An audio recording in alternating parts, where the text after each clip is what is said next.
Waxaa jira sifooyin iyo dabeecado ay leeyihiin dadka guuleysta. Waxaan halkan idinkaga soo gudbin doonaa ilaa iyo 10 sifo oo lagu garanayo dadka guuleysta. Lambarka 1, dadka guuleysta waa dad leh hadaf. Waa dad leh meel u cad, waa dad haysta ama leh hadafkooda. Lambarka 2, waxay mas'uuliyad iska saaraan naftooda. Waxay had iyo jeer ogaadaan inay yihiin dad mas'uuliyad u saaran tahay. Lambarka 3, waa dad akhlaaqdooda hagaajiya.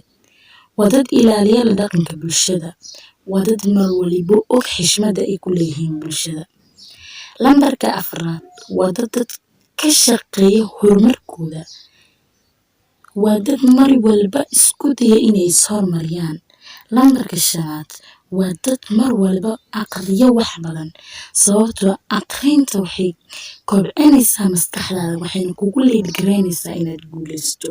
Lambarka 6, waxay ilaaliyaan waqtigooda ayagoo ka faa'iideysanaya jaanisyada. Lambarka 8, waxay wajahaan khataro aad u badan nolosha iyagoo la kulma dhibaatooyin aad u badan, kadibna aanan niyad jabin ee horay u socda.